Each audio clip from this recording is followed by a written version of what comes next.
হে আল্লাহ, উত্তম প্রতিদান দিও।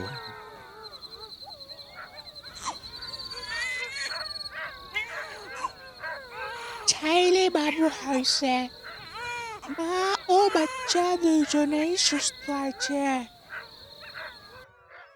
আলহামদুলিল্লাহ।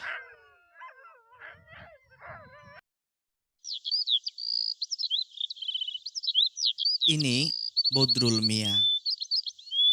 ৪৫ বছর বয়সে এই প্রথমবার তার ঘর আলোকিত করে আসেন এই শিশুটি। নাম রাখা হয়েছে আব্দুল মজিদ। ভেবেছিলেন কোনোদিন বাবা হতে পারবে না, কিন্তু ছেলেকে আজ কোলে নিয়ে ভাবছে পৃথিবীর সমস্ত সুখ যেন তার মাঝে ঢুকে গেছে। ছেলের দিকে তাকিয়ে মনে মনে ভাবছে এবং প্রতিশ্রুতি দিচ্ছে তার জীবন দিয়ে হলেও ছেলেকে তিনি আগলে রাখবেন। মজিদ ২-৩ পা করে হাঁটতে শিখেছে। ঘরে বাবা-মা ঠিকমতো খাবার না পেলেও ছেলেকে রাজপুত্রের মতো রাখতে ভুল করেন না। এটা মাম্মা, এটা দেখো, আমার ছাওয়াল একদিন অনেক বড় হইব। হুম, কি সুন্দর মা মা বলছে, যেন জীবনের সব সুখ ওই বলিটুকু শোনাতেই। মাম্মা, ওটা এটা মাম্মা, এটা বেবি। আজ মজিদ যাচ্ছে স্কুলে ভর্তি হতে। সে অনেক খুশি। তার মা তাকে সুন্দর করে সাজিয়ে মাথায় তেল দিয়ে কপালের এক কোণায় কালো কালি দিয়ে ফোঁটা দিয়ে দিয়েছে, যেন মজিদের উপর কারো কোনো বদনজর না লাগে। মজিদ স্কুলে অনেক বন্ধু বানিয়ে ফেলেছে। প্রতিদিন বিকালে পাড়ার বাচ্চাদের সাথে খেলতে যায় মজিদ। তার প্রিয় খেলা লুকোচুরি। বাংলা সিনেমার মতো দেখতে দেখতে মজিদ এখন ইন্টারমিডিয়েট প্রথম বর্ষ পড়াশোনা করছে। এমন সময় পরিচয় হয় তারই ক্লাসমেট সোফিয়ার সাথে।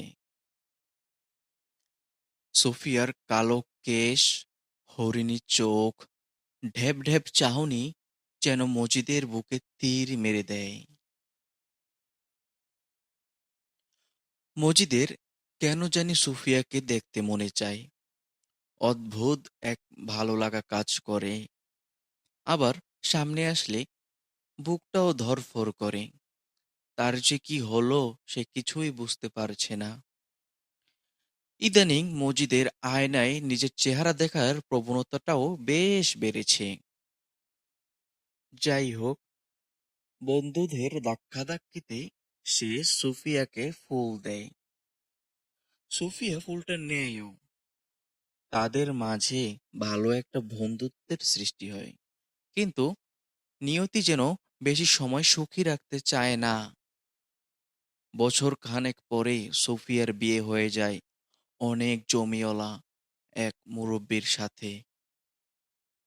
জীবনের প্রথম বিচ্ছেদ। আহ, মনে হচ্ছে যেন একখানা বিষ মাখানো তীর কলিজাটা ছেদ করে নিল। সে পৃথিবীর রুক্ষতাকেই প্রথম অনুভব করল।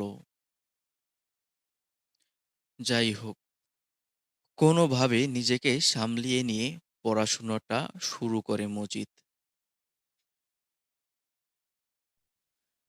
ইন্টারমিডিয়েট পাশের পর যখন চাকুরির জন্য যায়, তখন সে বুঝতে পারে সরকারি চাকুরি আসলে বাঙালির জন্য নয়। ব্রিটিশ শাসন চলছে। কি আর করার।